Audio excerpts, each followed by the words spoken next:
মই আজি বিহু প্ৰতিযোগিতাৰ বৰ্জনীয় মাত্ৰ কেইটামান কথা ইয়াত দাঙি ধৰিছোঁ। এই কথা কেইটা হ'ল এনেকুৱা যে বিহু প্ৰতিযোগীসকলে কৃত্ৰিম আৰু আধুনিক সাজপাৰ কেতিয়াও ব্যৱহাৰ কৰিব নালাগে।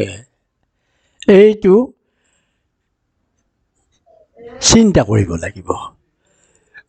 কৃত্ৰিম গহনা গাঁঠৰি পৰিধান কৰা বৰ্জনীয়।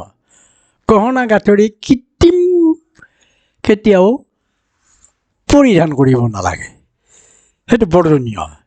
নৃত্য কৰোঁতে ব্যাসৰ মুদ্ৰা, শতক মুদ্ৰা, পুষ্পক মুদ্ৰা আদি কেতিয়াও প্ৰদৰ্শন কৰিব নালাগে, সেইটোৰ প্ৰতি লক্ষ্য ৰাখিব লাগিব।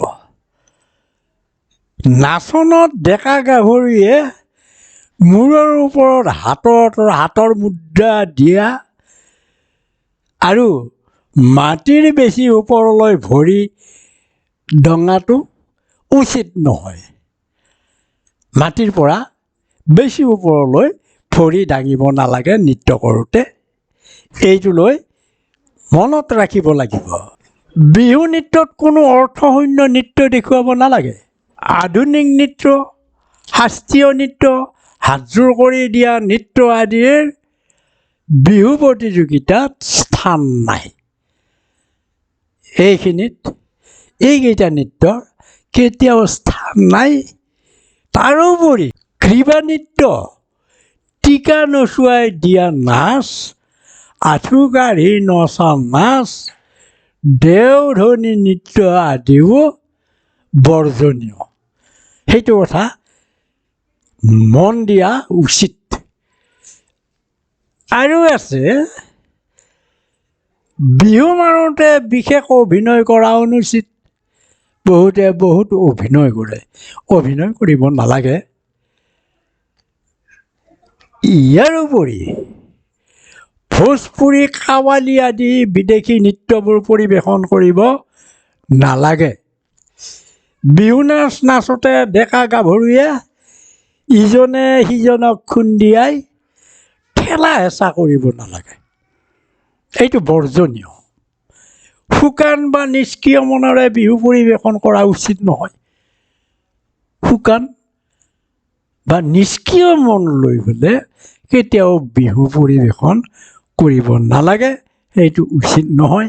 আৰু গীতবোৰ মুখৰ ভিতৰৰ পৰা টানি আজৰি অনাৰ নিচিনাকৈ গীত গোৱা উচিত নহয়। গাভৰুৱে কঁকালত ওলমাই লোৱা হাঁচতিখন পিন মাৰি ওলমাই ৰাখিব নালাগে। হাঁচতিখন কঁকালত বহুতে পিন মাৰি ওলমাই ৰাখে, সেইটো উচিত নহয়, সেইটো বৰ্জনীয়, সেইটো বিহুৰ বৈশিষ্ট্য নাথাকে। তাৰোপৰি হাঁচতিৰ গাঁঠি একেবাৰে সৰু হ'ব নালাগে।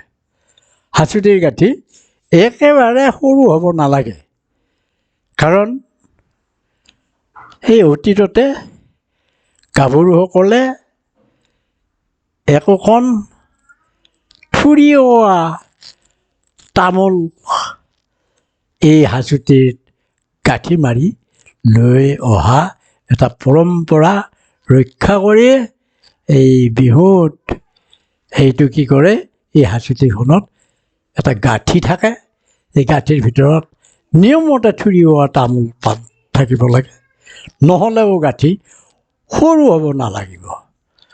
সেইকাৰণে হাঁচতিৰ গাঁঠিটো ডাঙৰ হ'ব লাগে, এইটো কথা মনত ৰাখিব লাগিব। তাৰোপৰি আছে শুকান বা নিষ্ক্ৰিয় মনেৰে বিহু পৰিৱেশন কৰা আৰু গীত মুখৰ ভিতৰৰ পৰা টানি আজৰি অনাৰ নিচিনাকৈ গীত গোৱা উচিত নহয়, এইটো কথা অলপ আগতে মই উল্লেখ কৰিছোঁ। গাভৰুৱে কঁকালত ওলমাই লোৱা হাঁচতিখন পিন মাৰি ওলমাই ৰাখিব নালাগে। তাৰোপৰি হাঁচতিৰ গাঁঠি একেবাৰে সৰু হ'ব নালাগে, এইটো কথাও মই অলপ আগতে উল্লেখ কৰিছোঁ। মুকলি বিহুত ব্যৱহাৰ কৰা তাল একেবাৰে সৰু হ'ব নালাগে আৰু বৰ ডাঙৰ হ'বও নালাগে। একেবাৰে সৰু নতুবা বৰ ডাঙৰ তাল অৰ্থাৎ ফৰতাল তেনেকুৱা হ'ব নালাগিব। মুকলি বিহুত ব্যৱহাৰ কৰা তাল সেইটোলৈ মন দিব। আৰু বিহু মৰা অৱস্থাত বিহু মাৰি থাকোঁতে ঢোলৰ মাৰি হাঁচতি, খোপাৰ ফুল, কাকৈ, গগনা আদি কোনো সামগ্ৰী মাটিত পৰিব নালাগিব। বিহু মাৰোঁতে আৰম্ভণি আৰু সামৰণিত নিষ্ক্ৰিয়তা প্ৰকাশ পাব নালাগে। বিহু মাৰোঁতে আৰম্ভণিত আৰু সামৰণিত নিষ্ক্ৰিয়তা প্ৰকাশ পাব নালাগে। যিহেতু বিহুটো ডেকা গাভৰুৰ এটা সৌহাৰ্দ্যৰ অনুষ্ঠান, সেয়ে এই সৌহাৰ্দ্যপূৰ্ণভাৱে কি কৰিব লাগিব, নিষ্ক্ৰিয় ভাৱ নোলোৱাকৈ সুন্দৰ মুখৰ কমনীয়তাটো ভাৱ প্ৰকাশ কৰি আনন্দ মনেৰে বিহু পৰিৱেশন কৰিব লাগে। এইখিনি কথা।